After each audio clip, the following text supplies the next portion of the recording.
Hello friends, ಗುರುವಾರದಲ್ಲಿ ಏನಾಗುತ್ತೆ ಅಂತ ಹೇಳಿ ಟಿವಿಗೂ ಮುಂಚಿನ ಸಂಚಿಕೆಯನ್ನು ನೋಡ್ಕೊಂಡು ಬರೋಣ. ಅದಕ್ಕೂ ಮುಂಚೆ ವಿಡಿಯೋ ಇಷ್ಟ ಆಯಿತು ಅಂದರೆ ಸಬ್ಸ್ಕ್ರೈಬ್ ಮಾಡ್ಕೊಳ್ಳಿ. ಹಾಗೆ ವಿಡಿಯೋಗೊಂದು ತಪ್ಪದೆ ಲೈಕ್ ಕೊಡಿ ಫ್ರೆಂಡ್ಸ್. ಮೊದಲಿಗೆ ಅಲ್ಲಪ್ಪ, ನನ್ನ ಹೆಂಡತಿಗೂ ಕೂಡ ಲಕ್ಷ್ಮೀ ತಾಯಿ ಹೊಲ್ದು ಬಿಟ್ಟಿದ್ದಾಳೆ, 55 ಲಕ್ಷ ಕೊಟ್ಬಿಟ್ಟಿದ್ದಾಳೆ ಗೊತ್ತಾ ಅಂತ ಹೇಳಿದಾಗ, ಹಾಗೆ ಕಣೋ, ಲಕ್ಷ್ಮಿ ಅಂತ ಅಂದ್ರೇ ಯಾರು ಕಷ್ಟಪಟ್ಟು ದುಡಿತಾ ಇರ್ತಾರೆ ಅವರಿಗೆ ನಿಧಾನವಾಗಲಿ ಅವ್ರ ಕಷ್ಟಕ್ಕೆ ಪ್ರತಿಫಲನ ಕೊಟ್ಟೇ ಕೊಡ್ತಾಳೆ ಕಣೋ ಅಂತ ಹೇಳ್ತಾರೆ. ಮೀನಾ, ಇನ್ನು ಮುಂದೆ ನೀನು ಕೂಡ ಆರಾಮಾಗಿರ್ಬೋದು. ಈ ಮನೆಯಲ್ಲಿ ನಿನಗೆ ದುಡ್ಡಿಲ್ಲ, ನೀನೊಬ್ಳು ಕೆಲಸಕ್ಕೆ ಬರ್ದವಳು, ಬರೀ ಕೆಲಸ ಮಾಡೋಕ್ಕೆ ಬಂದಿರೋಳು ಅಂತ ಹೇಳಿ ಕೆಟ್ಟ ಕಣ್ಣು ಬೀಳ್ತಾ ಇರ್ತಾವೆ ನೋಡು. ಆ ಕಣ್ಗಳೆಲ್ಲ ಇನ್ನು ಮುಂದೆ ಬೀಳಲ್ಲ. ಬಾರೇ, ನೀನು ಯಾಕೆ ನಿಂತ್ಕೊಂಡಿದ್ಯಾ, ಕುತ್ಕೋಬಾ ಅಂತ ಹೇಳಿ ಕರೀತಾ ಇರ್ತಾನೆ. ಆಗ ಇದನ್ನೆಲ್ಲ ನೋಡ್ಬಿಟ್ಟು ರೋಹಿಣಿ ಕೋಪ ಮಾಡ್ಕೊಂಡು ಅಲ್ಲಿಂದ ಹೊರಟ್ಬಿಡ್ತಾಳೆ. ಈ ಕಡೆ ಶಾಂತಿ ನೋಡಿದ್ರೆ, ಅಯ್ಯೋ ಇವಳಿಗೆ 55 ಲಕ್ಷ ಬಂದಿದ್ಯಾ ಅಂತ ಹೇಳಿ ಹೇಳ್ತಾಳೆ. ರೋಹಿಣಿ ಮಾತ್ರ ಗುರಾಯಿಸ್ಕೊಂಡು ಅಲ್ಲಿಂದ ಹೋಗ್ತಾಳೆ. ಮನೆಯವರೆಲ್ಲರೂ ಇವಳು ಯಾಕೆ ಹೋದ್ಲು ಅಂತ ಹೇಳಿ ನೋಡ್ತಾ ಇರ್ತಾರೆ. ಇದೇನು ಸೂರ್ಯ, ಅಮ್ಮ ಯಾಕೋ ಹಿಂಗೆ ಬೈಕ್ ಬಿಟ್ಕೊಂಡು ಕೂತಿದ್ದಾರೆ, ಈ ಪ್ರಾಣಿಗೆ ಪ್ರಾರಬ್ಧ ಆಗಿದೆ ಕಣೋ, ಏನೋ ಹೇಳಿದೆ ಅಲ್ವಾ ಹಿರಿಯರಿಗೆ ಇದನ್ನೆಲ್ಲ ಕೊಡಬೇಕು ಅಂತ ಹೇಳಿ, ಅದಕ್ಕೆ ತಲೆಗೆ ನತ್ತೆಗೇರಿ ಹ್ಯಾಂಗ್ ಓವರ್ ಆಗಿಬಿಟ್ಟಿದ್ದಾಳೆ, ಅದಕ್ಕೆ ಹಿಂಗೆಲ್ಲ ಕೂತಿದ್ದಾಳೆ, ದುಡ್ಡು ಕಣಪ್ಪ ಅಂತ ಹೇಳಿ ಹೇಳ್ತಾರೆ. ಶಾಂತಿ ಮಾತ್ರ ಬಾಯ್ ಬಿಟ್ಕೊಂಡು ಯಾರು ಏನು ಹೇಳಿದ್ರು ಮಾತಾಡದೆ ಹಾಗೆ ಕೂತ್ಕೊಂಡಿರ್ತಾಳೆ. ರೋಹಿಣಿ ರೂಮಿಗೆ ಬಂದ ತಕ್ಷಣವೇ, ಏನೋ 55 ಲಕ್ಷನ, ಕಷ್ಟಪಟ್ಟಿಲ್ಲ ಏನೂ ಇಲ್ಲ, ಸುಮ್ಮನೆ ಅವ್ರಿಗೆ 55 ಲಕ್ಷ ಬಂದ್ಬಿಟ್ಟಿದೆಯಲ್ಲ ಲಕ್ಷ್ಮಿ, ನಿನಗೆ ಮೇಕಪ್ ಮಾಡಿದ್ದು ರೆಡಿ ಮಾಡಿದ್ದು ಎಲ್ಲ ನಾನು, ಏನಮ್ಮ ಯಾವಾಗಲೂ ಕನ್ಫ್ಯೂಸ್ ಆಗಿ ಮಿಸ್ ಆಗಿ ಅವರಿಗೆ ಎಲ್ಲನೂ ಒಳ್ಳೇದು ಮಾಡ್ತಾ ಇರ್ತೀಯ, ನನಗಾದರೂ ಕೊಡಬಾರ್ದಲ್ವಾ, ಕಷ್ಟಪಟ್ಟಿದ್ದು ನಾನು ಅಂತ ಹೇಳಿ ಹೋಗಿ ಪೂಜನ್ಗೆ ಫೋನ್ ಮಾಡ್ತಾಳೆ. ಹಲೋ ಪೂಜಾ ಅಂತ ಹೇಳಿದಾಗ, happy Varamahalakshmi my dear bestie ಅಂತ ಹೇಳಿ ಹೇಳ್ತಾಳೆ. ಹ್ಯಾಪಿನೂ ಇಲ್ಲ ಲಕ್ಷ್ಮಿನೂ ಇಲ್ಲ ಕಣೆ, ಎಲ್ಲ ಮೀನಿಗೆ ಹೋಗ್ಬಿಟ್ಟಿದೆ ಅಂತ ಹೇಳ್ತಾಳೆ. ಏನೇ ಹೇಳ್ತಾ ಇದೆಯಾ ಅಂತ ಹೇಳಿದಾಗ, ಹೌದು ಕಣೆ, ಕೂಪನಲ್ಲಿ ಅವರಿಗೆ 55 ಲಕ್ಷ ಬಂದಿದೆ ಅಂತ ಹೇಳಿ ಹೇಳ್ತಾಳೆ. ಓ ಹೌದಾ, ಕಂಗ್ರಾಟ್ಸ್ ಹೇಳ್ಬಿಡೆ. ಏನೇ ಕಂಗ್ರಾಟ್ಸ್ ಹೇಳೋದು, ಮತ್ತೆ ಈಗಲೇ ಕಣ್ಣು ಬಾಯಿ ಬಿಟ್ಕೊಂಡು ಟ್ರ್ಯಾಕೇ ಚೇಂಜ್ ಮಾಡಿಬಿಟ್ರು ಕಣೆ, ಆಗಲೇ ಈಗ ಮೀನಿನ ಕಡೆಗೆ ಹೋಗ್ಬಿಟ್ಟಿದ್ದಾರೆ, ಇನ್ನೇನಾದರೂ 55 ಲಕ್ಷ ತಂದು ಅವ್ರ ಕೈಗೆ ಕೊಡ್ತು ಅಂತಂದರೆ ನನ್ನನ್ನು ಈ ಮನೇಲಿ ಲೆಕ್ಕಕ್ಕೆ ಇಟ್ಕೊಳ್ಳಲ್ಲ ಕಣೆ ಅಂತ ಹೇಳಿ ಹೇಳ್ತಾಳೆ. ಅಯ್ಯೋ ಅದೇನು ತುಂಬ ದಿನ ಇಲ್ಲ ಕಣೆ, ಆಗಲೇ ಹತ್ರಕ್ಕೆ ಬಂದೋಗ್ಬಿಟ್ಟಿದೆ, ಏನೇ ಹೇಳ್ತಾ ಇದೆಯಾ ನೋಡು, ಅತ್ತೆಗೆ ಒಂದ್ಸಲಿ ನಾನು ಯಾವಾಗಲೂ ಕೆಳಗಡೆ ಆಗದೆ ಇರೋ ಥರ ನೀನೇ ಏನಾದರೂ ಹೇಳ್ಕೊಡೆ ಐಡಿಯಾನ. ಏನೋ ಕೆಳಗಡೆ ಆಗೋದಾ, ಆಲ್ಮೋಸ್ಟ್ ಮ್ಯಾಕ್ಸಿಮಮ್ ಆಗೋಗ್ಬಿಟ್ಟಿದೆಯಾ ಅಂತ ಅಂದ್ಕೊಳ್ಳೆ, 55 ಲಕ್ಷ ತಂದು ನಿಮ್ಮ ಅತ್ತೆ ಕೈಗೆ ಆ ಮೀನ ಏನಾದರೂ ಕೊಟ್ಬಿಟ್ರೆ ಕತೆ ಮುಗ್ದೋಯ್ತು ನಿಂದು. ಮತ್ತು ಇವಾಗ ಏನೇ ಮಾಡೋದು ನೋಡು, ನಾಳೆ ಅವರು 55 ಲಕ್ಷನ ತಂದು ನಿಮ್ಮ ಅತ್ತೆ ಕೈಗೆ ಕೊಡೋದಕ್ಕೂ ಮುಂಚೆ ನೀನು 55 ಲಕ್ಷ ತಂದು ಕೊಟ್ಬಿಡು. ಏನು ಹೇಳ್ತಾ ಇದೆಯಾ, ಅಷ್ಟು ದುಡ್ಡನ್ನ ನಾನೆಲ್ಲಿಂದನೇ ತಂದು ಕೊಡಲಿ ಅಂತ ಹೇಳಿ ಹೇಳ್ತಾಳೆ. ಇಲ್ಲ ಅಂತಂದರೆ ನಿನ್ಗೆ ಮನೆಯಲ್ಲಿ ಗೇಟ್ ಪಾಸ್ ಕೊಡೋದು ಅಂತೂ ಗ್ಯಾರಂಟಿ ಬಿಡೋ ರೋಹಿಣಿ ಅಂತ ಹೇಳ್ತಾರೆ. ನಿನಗೆ ಐಡಿಯಾ ಕೊಡು ಅಂತ ಹೇಳಿ ಕಣೆ ಕರೆದಿದ್ದು, ಇರೋ ಐಡಿಯಾನು ತೊಗೊಂಡ್ಬಿಟ್ಟು ನನಗೆ ಯಾಕೆ ಹೀಗೆಲ್ಲ ಮಾಡ್ತಾ ಇದೆಯಾ ಅಂತ ಹೇಳಿ ಹೇಳ್ತಾಳೆ. ನೋಡೆ, ಇರೋದನ್ನು ಹೇಳಿದ್ದೀನಿ ಕಣೆ, ಇದ್ರ ಮೇಲೆ ನಿನಗೆ ಬಿಟ್ಟಿದ್ದು ಅಂತ ಹೇಳಿ ಹೇಳ್ತಾಳೆ. ಅಯ್ಯೋ ಅಂತ ಹೇಳಿ ಕೋಪ ಮಾಡ್ಕೊಂಡು ಇವಳು ಫೋನ್ ಇಟ್ಟೇ ಬಿಡ್ತಾಳೆ. ಈ ಕಡೆ ಸೂರ್ಯ, ಮೀನಮ್ಮ ಲಕ್ಷ್ಮೀಪತಿ ಲಕ್ಷಾಧೀಶ್ವರಿ ಆಗ್ಬಿಟ್ಟಿಯಲ್ಲ ಮೀನಮ್ಮ, ಇವಾಗ ದುಡ್ಡನ್ನೆಲ್ಲ ತಂದ್ಬಿಟ್ಟು ಏನು ಮಾಡಿಬಿಡ್ತೀಯಾ, ನಾಳೆಯಿಂದ ನೀನು ಕೈಯಲ್ಲಿ ಲಕ್ಷ ಇಟ್ಕೊಂಡು ಓಡಾಡ್ತೀಯಾ ಅಂತ ಹೇಳಿದಾಗ, ಇಲ್ಲ ರೀ, ನಾನು ಇವತ್ತೂ ಬರೀ ಕೈಯಲ್ಲಿದ್ದೀನಿ, ನಾಳೆನೂ ಖಾಲಿ ಕೈಯಲ್ಲಿರ್ತೀನಿ, ಮುಂದೆನೂ ಖಾಲಿ ಕೈಯಲ್ಲಿರ್ತೀನಿ. ಅಯ್ಯೋ ಇದ್ಯಾಕೆ ಹೀಗೆ ಹೇಳ್ತಾ ಇದೆಯಾ, ಯಾಕೆ ಅಂತಂದರೆ ಮೀನವರೇ ಅಷ್ಟೆಲ್ಲ ದುಡ್ಡು ಬರ್ತಾ ಇರೋದು ನಿಮಗೆ ಅಲ್ವಾ, ಮತ್ತೆ ಯಾಕೆ ನೀವು ಹಾಗೆ ಹೇಳ್ತಾ ಇದ್ದೀರಾ ಅಂತ ಹೇಳಿದಾಗ, ಇಲ್ಲ ಶ್ರುತಿ, ಆ ದೇವರು ನನಗೆ ಇಷ್ಟಪಡುವಂತಹ ಗಂಡನ ಕೊಟ್ಟಿದ್ದಾರೆ, ಕಷ್ಟಪಡೋದಕ್ಕೆ ನನಗೆ ಗಾಡಿನೂ ನನ್ನ ಗಂಡನೇ ಕೊಡಿಸಿದ್ದಾರೆ, ನಮ್ಮಪ್ಪ ವಿದ್ಯೆ ಕೊಡಿಸಿದ್ದಾರೆ, ಇಷ್ಟು ಸಾಕು. ಇದೇನಮ್ಮ ದುಡ್ಡು ಬಗ್ಗೆ ಬಂದ ತಕ್ಷಣವೇ ಹೀಗೆ ಹೇಳ್ತಾ ಇದೆಯಾ. ಹೌದು ಮಾವ, ಆ ದುಡ್ಡು ನನಗೆ ಬೇಡ. ಅಲ್ಲಮ್ಮ, ದುಡ್ಡು ಬಂದಿರೋದನ್ನು ಬೇಡ ಅಂತ ಹೇಳ್ತಾ ಇರೋಂತಹ ಮೊದಲನೇ ವ್ಯಕ್ತಿ ನೀನೇ ಅಮ್ಮ ಅಂತ ಹೇಳಿದಾಗ, ಹೌದು ಮಾವ, ಅದು ವಯಸ್ಸಾದ್ಮೇಲೆ ಬಂದರೆ ನಮಗೆ ಆ ಕೊನೆ ಕಾಲಕ್ಕಾಗುತ್ತೆ, ವಯಸ್ಸಿದ್ದಾಗೆ ಬಂತು ಅಂತಂದರೆ ನಮ್ಮ ಕಣ್ಣಿಗೆ ಪೊರೆ ಬಂದ್ಬಿಡುತ್ತೆ, ಅದೇ ಹೇಳ್ತಾರಲ್ವಾ ಕುರುಡು ಕಾಂಚನ ಅಂತ ಹೇಳಿ, ಆ ಥರ ಆಗ್ಬಿಡುತ್ತೆ. ಅದಕ್ಕೆ ಅದನ್ನು ಏನೇ ದಾನಗೇನೆ ಮಾಡಬೇಕು ಅಂತ ಅಂದ್ಕೊಂಡಿದ್ಯಾ ಹೇಗೆ ಅಂತ ಹೇಳಿದಾಗ, ನೀವು ಹೇಳಿಲ್ಲ ಅಂದ್ರೂ ನಾನು ಅದನ್ನೇ ರೀ ಮಾಡೋದು. ಏನೋ ದಾನ ಮಾಡ್ತೀಯಾ, ನಮಗೆ ಅಂತ ಏನು ಬೇಡವಾ, ಲೋ ಸೂರ್ಯ, ರೂಮ್ ಕಟ್ಟಿಸ್ಬೇಕು ಅಂತ ಹೇಳ್ತಿದ್ದೆ ಅಲ್ವಾ, ನೀನು ಆ ದುಡ್ಡಲ್ಲಿ ಮನೆಯೇ ಕಟ್ಟಿಸ್ಕೊಂಬಿಡೋ ಅಂತ ಹೇಳಿ ಹೇಳ್ತಾನೆ. ಅದೆಲ್ಲ ನಾನು ನನ್ನ ಹೆಂಡ್ರು ಕಷ್ಟಪಟ್ಟು ದುಡ್ದಿರ್ತೀವಲ್ಲ, ಆ ದುಡ್ಡಲ್ಲಿ ಕಟ್ಟಿಸ್ಕೋಬೇಕು ಕಣೋ, ಇದರಲ್ಲೆಲ್ಲ ಬೇಡ ಕಣೋ ಅಂತ ಹೇಳಿ ಹೇಳ್ತಾನೆ. ಏನೋ ನೀನು ಅಂತ ಹೇಳಿದಾಗ, ಹೌದು ನಮಗೆ ಅಂತ ದುಡ್ಡು ಅವಾಗವಾಗ ಬರ್ತಾ ಇರುತ್ತೆ. ಲೇ ಇವತ್ತು ವರಮಹಾಲಕ್ಷ್ಮಿ ಹಬ್ಬ ಕಣೆ, ಲಕ್ಷ್ಮಿ ನೋಡ್ತಾಳೆ, ಸುಮ್ಮನೆ ಹೆಂಗೆಲ್ಲ ಮಾತಾಡ್ಬೇಡ ಕಣೆ ಅಂತ ಹೇಳಿದಾಗ, ರೀ, ದೇವರು ನೋಡಿದ್ರು ಅಷ್ಟೇ, ನೋಡಿಲ್ಲ ಅಂತ ಅಂದರು ಅಷ್ಟೇ, ನಮ್ಗೆ ಎಷ್ಟು ಬೇಕೋ ಅಷ್ಟು ದುಡ್ಡನ್ನು ಅವ್ರು ಯಾವಾಗ ಬೇಕು ಅವಾಗ ಕೊಡ್ತಾರೆ. ನಾವು ದುಡ್ಡಿನಿಂದೆ ಹೋಗಬಾರ್ದು, ದುಡ್ಡು ನಮ್ಮ ಜೊತೆ ಇರಬೇಕು ಅಷ್ಟೇ. ದುಡ್ಡಿಗೋಸ್ಕರನೇ ಎಲ್ಲ ಕೆಲಸ ಮಾಡ್ತು ಅಂತಂದರೆ ನಾವು ದುಡ್ಡಿನಿಂದೆ ಬಿದ್ದು ನಾವು ನಮ್ಮ ಸ್ವತಂತ್ರ ಆಗಿರ್ಬೋದು, ಖುಷಿ ಸಂತೋಷ, ಮನೆಯವ್ರ ಜೊತೆ ಇರೋ ಸಂಭ್ರಮ ಎಲ್ಲನೂ ಕಳ್ಕೊಬೇಕಾಗತ್ತೆ. ಅದಕ್ಕೆ ನಾನು ಇದನ್ನೆಲ್ಲ ದಾನನೇ ಮಾಡಬೇಕು. ಎಷ್ಟೊಂದು ಅನಾಥಾಶ್ರಮಗಳಿದ್ದಾವೆ, ಪಾಪ ಅವರಿಗೆ ಹೊಟ್ಟೆ ಬಟ್ಟೆ ಔಷಧಿಗೆಲ್ಲ ಇರೋದಿಲ್ಲ ಅವರಿಗೆ ಅಂತ ಹೇಳಿದಾಗ, ಅಮ್ಮ ತಾಯಿ ಮಹಾಲಕ್ಷ್ಮಿ, ಇನ್ನು ಮುಂದೆ ನೀನು ನನಗೆ ಎಂಥ ದಾರಿ ಕೊಟ್ಬಿಟ್ಟೆಮ್ಮ, ನಾನು ಇಷ್ಟು ದಿನ ನಿನ್ನ ಬೇಡ್ಕೊಂಡಿದ್ದಕ್ಕೆ ಒಳ್ಳೇದಾಯ್ತಮ್ಮ, ನೀನೊಂಥರ ಕಮಲಾನಯನೇ, ಲಕ್ಷ್ಮೀಪತಿ ನೀನು ನಮಗೆಲ್ರಿಗೂ ಕೂಡ ದಾರಿ ತೋರಿಸ್ಬಿಟ್ಟೆಲ್ಲ ಮಹಾಲಕ್ಷ್ಮಿ ಮಹಾಲಕ್ಷ್ಮಿ ನಿನ್ನ ದಯೆ ನಾನು ಯಾವತ್ತಪ್ಪ ತಾಯಿ ಮರೀಲಿ, ನನಗೆ ಎಂಥ ಮಹಾಲಕ್ಷ್ಮಿನ ಕೊಟ್ಬಿಟ್ಟೆಪ್ಪ ಅಂತ ಹೇಳಿ ಬೇಡ್ಕೋತಾ ಇರ್ತಾಳೆ. ಇವರೆಲ್ರಿಗೂ ಕೂಡ ಶಾಕ್ ಆಗಿಬಿಡುತ್ತೆ. ಮೀನಾ ಮಾತಾಡಿರೋದಕ್ಕೆ ಬೇರೆ ಶಾಂತಿ ಫುಲ್ ಟೆನ್ಷನ್ ಆಗಿಬಿಟ್ಟಿರುತ್ತೆ, ಎಲ್ಲಿ ಇವಳೆಲ್ಲನೂ ದಾನ ಮಾಡಿಬಿಡ್ತಾಳೆ ಅಂತ ಹೇಳಿ.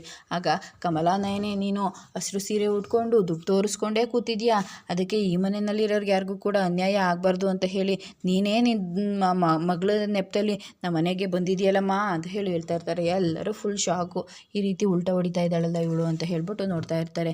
ಇನ್ನು ನಾನು ಈ ಮನೆಯಲ್ಲಿ ಪಾಪ ಈ ಮಗುಗೆ ಅನ್ಬಾರದನ್ನೆಲ್ಲ ಅಂದೆ, ಬೈಬಾರದನ್ನೆಲ್ಲ ಬೈದೆ, ಅದೆಲ್ಲ ನನಗೆ ಆಗಲಿ ನಾನೊಂಥರ ಲಂಕಿಣಿ ಇದ್ದಂಗೆ, ಮಂಡೋದರಿ ಇದ್ದಂಗೆ ಈ ಮಗುಗೆ ಅನ್ಬಾರ್ದನ್ನೆಲ್ಲ ಅಂದೆ. ಯಾಕೆ ಇವಳು ಮನಸ್ಸಲ್ಲಿ ಛಲ ಹುಟ್ಲಿ, ಹಠ ಹುಟ್ಲಿ, ಇವಳು ಲಕ್ಷ್ಮೀಪತಿ ಆಗಲಿ ಅಂತ ಹೇಳ್ಬಿಟ್ಟು ಹಾಗೆ ನನ್ನ ಬೇಡಿಕೆ ಅಂತಲೇ ನೀನು ಎಲ್ಲನೂ ಈಡೇರಿಸ್ಬಿಟ್ಟು ಇವತ್ತು ಇವಳಿಗೂ ನೀನು ಒಳ್ಳೇದೊಂದು ಮಾಡಿದ್ಯಲ್ಲವ ತಾಯಿ ಅಂತ ಹೇಳಿ ಹೇಳ್ತಾ ಇರ್ತಾಳೆ. ಎಲ್ಲರೂ ಇವಳು ಉಲ್ಟಾ ಹೊಡೆದಿರೋದಕ್ಕೆ, ಅಲ್ಲ ಕಣೆ ಶಾಂತಿ, ನಾನು ಎಂತೆಂಥ ಟ್ರ್ಯಾಕ್ ಬದಲಾಯಿಸೋ ಟ್ರೈನ್ನೇ ಓಡಿಸಿದ್ದೀನಿ, ಆದರೆ ಈ ರೀತಿ ಟ್ರೈನ್ ತಳಕ ಬಳಕ ಆಗಿರೋ ಥರ ನಾನು ಯಾವತ್ತೂ ಓಡಿಸಿಲ್ಲ ಕಣೆ. ಹೌದ್ರಿ ಹೌದು, ಇವತ್ತು ನಾನು ಏನೇ ಮಾತಾಡಿದರೂ ಕೂಡ ನಿಮ್ಮೆಲ್ರಿಗೂ ಕೂಡ ನಾನು ತಲೆ ಕೆಳಗಾಗಿ ಉಲ್ಟಾ ಪಲ್ಟಾ ಮಾತಾಡ್ತಾ ಇದ್ದೀನಿ ಅಂತಲೇ ಅನಿಸುತ್ತೆ. ಆದರೆ ನಾನು ಹೇಳಿರೋದು ಯಾವುದೇ ಕಾರಣಕ್ಕೂ ಸುಳ್ಳಲ್ಲ. ನೀವು ಮನೆಗೆ ಬಂಗಾರದ ಸೊಸೆ ಕರ್ಕೊಂಡು ಬಂದಿದ್ದೀರಾ, ನಾನು ಬಂಗಾರದಂಥ ಸೊಸೆಯರನ್ನ ಕರ್ಕೊಂಡು ಬಂದಿದ್ದೀನಿ.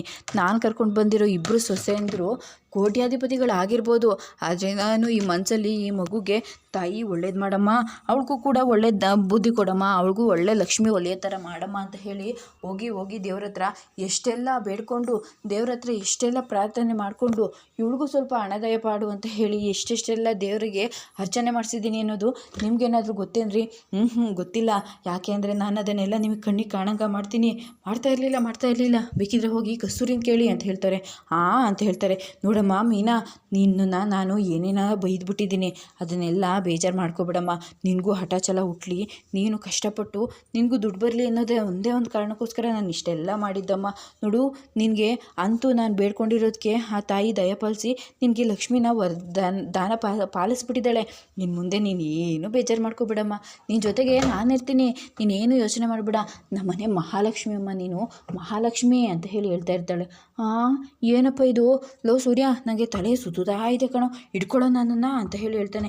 ಅಪ್ಪ ನಿನ್ನನ್ನು ಮಾತ್ರ ಅಲ್ಲ, ಈ ಮನೆಯಲ್ಲಿ ಇರೋರಿಗೆಲ್ಲರೂ ಕೂಡ ಹಾಗೆ ಸುತ್ತುತ್ತಾ ಇದೆ, ದಯವಿಟ್ಟು ಎಲ್ಲರೂ ಒಂದು ಸ್ವಲ್ಪ ಗಟ್ಟಿಯಾಗಿ ನಿಂತ್ಕೊಳ್ಳಿ ಅಂತ ಹೇಳಿ ಹೇಳ್ತಾರೆ. ನೋಡಮ್ಮ ಮೀನಾ, ಅವ್ರು ಏನು ಹೇಳ್ತಾರೆ ಅಂತ ಹೇಳಿ ನೀನು ತಲೆ ಕೆಡಿಸ್ಕೊಬಿಡ, ಬೈಲಿ. ಅಯ್ಯೋ ಪಾಪ, ಯಾಕಮ್ಮ ಇಷ್ಟೊಂದು ಬೆವರ್ತಾ ಇದೆಯಾ, ನಿನ್ಗೆ ಎಷ್ಟು ಬೆವರು ಬರ್ತಾ ಇದೆ ನೋಡು, ಕೂತ್ಕೊಳ್ಳಿ ಫ್ಯಾನ್ ಹಾಕೋಣ ಅಂತ ಅಂದ್ಕೊಂಡೆ, ಆದರೆ ಪಾಪ ದೇವ್ರಿಗೆ ಹಚ್ಚಿರೋ ದೀಪ ಆರೋಗ್ಬಿಡುತ್ತಲ್ವಾ, ಅದಕ್ಕೆ ಬೇಡ ಅಂತ ಹೇಳಿ ಆಗ್ತೇ ಬಿಟ್ಟಿದ್ದೀನಿ. ನೋಡು, ನೀನು ಏನು ಟೆನ್ಷನ್ ಮಾಡ್ಕೊಬೇಡ, ನಾನಿದ್ದೀನಲ್ವಾ, ನಾನು ನಿನಗೆ ಸರ್ಗಲೇ ಗಾಳಿ ಬೀಸ್ತೀನಿ. ಪಾಪ ಎಷ್ಟೆಲ್ಲ ಕೆಲಸ ಮಾಡ್ತಿದ್ದೆ ನೀನು, ಅದೆಲ್ಲನೂ ನಾನು ಯಾಕೆ ಹೇಳ್ತಿದ್ದೆ ಹೇಳು, ನಿನಗೆ ಆಟ ಧೈರ್ಯ ಶಕ್ತಿ ಬರಲಿ ಅಂತ ಹೇಳ್ಬಿಟ್ಟು, ನೀನು ಈ ಸಕ್ಕರೆ ಬಲ್ ಶಾಂತಿ ಥರನೇ ಗಟ್ಟಿಯಾಗಿ ನಿಂತ್ಕೋಬೇಕು ಅಂತ ಹೇಳ್ಬಿಟ್ಟು ಅಷ್ಟೆಲ್ಲ ಹೇಳ್ತಿದ್ದೆ, ನೋಡಿದ್ಯಾ? ಅದಕ್ಕೆ ಆ ದೇವರು ನಾನು ಬೇಳ್ಕೊಂಡಿರೋದಕ್ಕೆ ನಿನಗೆ ಎಷ್ಟೆಲ್ಲ ಬೇಗ ಎಷ್ಟೊಂದು ವರ ಕೊಟ್ಬಿಟ್ಟಿದ್ದಾನೆ. ನೀನು ಟೆನ್ಷನ್ ಮಾಡ್ಕೊಬೇಡ. ನಿನಗೇನು ಆ್ಯಪಲ್ ಜ್ಯೂಸ್ ಬೇಕಾ, ಮಿಲ್ಕ್ ಹಾಕಿರೋ ಮಿಲ್ಕ್ ಆರೆಂಜ್ ಜ್ಯೂಸ್ ಬೇಕಾ, ಏನು ಬೇಕು ಕೇಳು, ನಾನು ಮಾಡ್ಕೊಂಬರ್ತೀನಿ ಅಂತ ಹೇಳಿ ಹೇಳ್ತಾಳೆ. ಗುಂಗ್ರಿ ಬರ ಇಲ್ಲಿ, ಹೋಗಿ ಜ್ಯೂಸ್ ಮಾಡ್ಕೊಂಬಾ. ಅತ್ತೆ ಅತ್ತೆ, ಈ ಮನೆಯಲ್ಲಿ ಗುಂಗ್ರಿ ಅಂದರೆ ಯಾರೇ ಇರೋದು, ನೀನು ತಾನೇ, ಹೋಗಿ ಜ್ಯೂಸ್ ಮಾಡ್ಕೊಂಬಾ ಅಂತ ಹೇಳಿದಾಗ, ಅತ್ತೆ ನನಗೆ ಬರಲ್ವಾ, ಎಲ್ಲನೂ ಕಲ್ತ್ಕೋಬೇಕು. ನೋಡು, ನಮ್ಮ ಮೀನು ನೋಡಿ ಕಲ್ತ್ಕೋ, ಸೊಸೆ ಅಂದರೆ ಅವಳಿಗೆಲ್ಲ ಬರುತ್ತೆ ತಾನೇ, ಹೋಗಿ ನನಗೊಂದು ಲೋಟ. ಅತ್ತೆ ನನಗೆ ನೀವೇ ನಿನಗೆ ನಾನು ಜ್ಯೂಸ್ ಮಾಡಿಕೊಡ್ಬೇಕಾ, ಹೋಗಿ ಮೀನಿಗೊಂದು ಲೋಟ, ನಿಮ್ಮ ಮಾವಂಗೆ ಲೋಟ, ನನಗೆ 3 ಲೋಟ, ಸೂರಿಗೆ 4 ಲೋಟ, ರೋಹಿಣಿಗೆ ಇವ್ರಿಗೆಲ್ಲರಿಗೂ ಸೇರಿಸ್ಬಿಟ್ಟು ಮಾಡ್ಕೊಂಬ ಹೋಗು. ನಿನಗೆ ಹೇಳ್ತಾ ಇರೋದು ಹೋಗೆ ಅಂತ ಹೇಳಿ ಹೇಳ್ತಾರೆ. ಸರಿ ಆಯ್ತತ್ತೆ ಅಂತ ಹೇಳಿ ಅವಳಿಂದ ಹೋಗ್ತಾಳೆ. ಅಯ್ಯೋ ಮೀನಾ ಬಾರಮ್ಮ, ಬಾ ಇಲ್ಲೇ ಕೂತ್ಕೋಬಾ, ಅಯ್ಯೋ ನಿಂಗೆ ಗಾಳಿ ಬೀಸ್ತೀನಿ ಅಂತ ಹೇಳಿ ನಾಟಕ ಮಾಡ್ತಾ ಇರ್ತಾಳೆ. ಈ ಕಡೆ ಇವಳು ಅಡುಗೆ ಮನೆ ಒಳಗಡೆ ಬಂದ ತಕ್ಷಣ ಇವರಿಗೆ ಜ್ಯೂಸನ್ನು ನಾನು ಮಾಡಿಕೊಡ್ಬಿಡ್ಬೇಕಾ, ಅಪ್ಪ ಈ ಹೆಂಗ್ಸು ಎಷ್ಟು ಖತರ್ನಾಕಿದ್ದಾರೆ, ಎಷ್ಟು ಬೇಗ ಟ್ರ್ಯಾಕ್ ಬದಲಾಯಿಸ್ಬಿಟ್ರು, ಒಂದು 5 ಫಿಲಮ್ನ ಒಂದೇ ಸಲ ತೋರಿಸ್ಬಿಟ್ರು. ನಾನು ಇವ್ರು ಹೀಗೆ ಎಲ್ಲ ಮಾಡ್ತಾರೆ ಅಂತ ಅಂದ್ಕೊಂಡಿರಲಿಲ್ಲ. ದುಡ್ಡು ಬಂದಿದೆ ಅಂತ ಹೇಳಿರೋದಕ್ಕೆ ಈ ರೇಂಜಿಗೆ ಆಡ್ತಾ ಇದ್ದಾರೆ. ಇನ್ನೇನಾದ್ರೂ ದುಡ್ಡನ್ನ ತಂದು ಇವ್ರ ಕೈ ಕೊಡ್ತು ಅಂತಂದರೆ ನನ್ನನ್ನು ಇನ್ನೆಷ್ಟು ಕೆಳಗಡೆ ಹಾಕೊಂಡು ತುಡಿಬೇಕು. ಜ್ಯೂಸ್ ಎಲ್ಲ ಆಯ್ತೇನೆ ಅಂತ ಹೇಳಿ ಹೇಳ್ತಾರೆ. ಹಾಂ ಅತ್ತೆ ಮಾಡ್ತಾ ಇದ್ದೀನಿ ಅಂತ ಹೇಳ್ತಾರೆ. ನೀನೇನು ಬೇಜಾರು ಮಾಡ್ಕೊಬೇಡಮ್ಮ, ನೀನು ಆರಾಮಾಗಿರು. ಅಯ್ಯೋ ಪಾಪ, ನೀನು ನಿನ್ನ ಗಂಡ ಬಂದಿಲ್ಲ ಅಂತ ಹೇಳಿ ಊಟ ಮಾಡದೆ ಎಷ್ಟೊಂದು ಸ್ವರ್ಗೋಗಿದೆಯಾ ನೋಡು, ನೀನೇನೋ ಬೇಜಾರು ಮಾಡ್ಕೊಬೇಡ, ನಾನೇ ನನ್ನ ಕೈಯಾರೆ ನಿನಗೆ ಕೈ ತಿನ್ನಿಸ್ತೀನಮ್ಮ ಅಂತ ಹೇಳಿದಾಗ, ಅಯ್ಯೋ ಬೇಡ ಬೇಡ ಅತ್ತೆ, ಯಾಕಮ್ಮ ಹಂಗಂತೀಯ, ನಾನು ನಿಮ್ಮ ಅಮ್ಮ ಅಲ್ವಾ, ನಿನ್ನ ಹೆತ್ತ ತಾಯಿ ಅಲ್ವಾ, ನಿನ್ನ ತಾಯಿ ಸಮಾನ ಅಲ್ವಾ, ಅತ್ತೆಮ್ಮ ಅಂತ ಹೇಳ್ತಾಳೆ. ನೋಡು ಇನ್ನು ಮುಂದೆ ನೀನು ಏನಕ್ಕೂ ಬೇಜಾರು ಮಾಡ್ಕೋಬೇಡ ಅಂತ ಹೇಳಿದಾಗ ಸೂರ್ಯ ಮತ್ತು ಅವ್ರ ಅಪ್ಪ ಇಬ್ಬರು ಕೂಡ ಸೇರಿಕೊಂಡು ನಗ್ತಾ ಇರ್ತಾರೆ. ಅಬ್ಬಬ್ಬ ಈ ಸಕ್ಕರೆ ಬೈಲ್ ಶಾಂತಮ್ಮನವರು ಎಷ್ಟು ಬೇಗ ಉಲ್ಟಾ ಹೊಡೆದ್ಬಿಟ್ರು ಅಂತ ಹೇಳಿ ನಗ್ತಾ ಇರ್ತಾರೆ.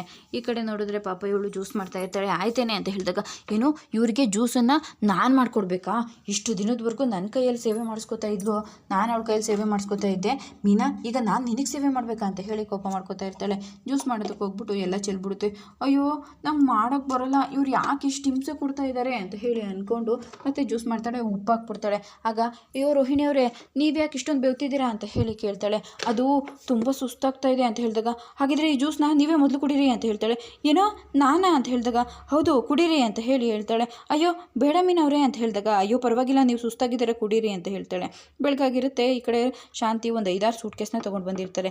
ಆಗ ಮೀನಾ ಬಾಮೈಲಿ ಅಂತ ಹೇಳಿ ಕರೀತಾರೆ. ಅತ್ತೆ ಹೇಳಿ ಅತ್ತೆ ಅಂತ ಹೇಳಿದಾಗ, ನೋಡಮ್ಮ ಈ ಸೂಟ್ಕೇಸ್ಗಳು ಸಾಕಾ ಅಂತ ಹೇಳ್ತಾರೆ. ಈ ಯಾಕತ್ತೆ, ದುಡ್ಡು ತೊಗೊಂಡು ಬರೋದಕ್ಕೆ ಇವು ಸಾಕಾ ಅಂತ ಹೇಳಿ ಕೇಳ್ತಾಳೆ.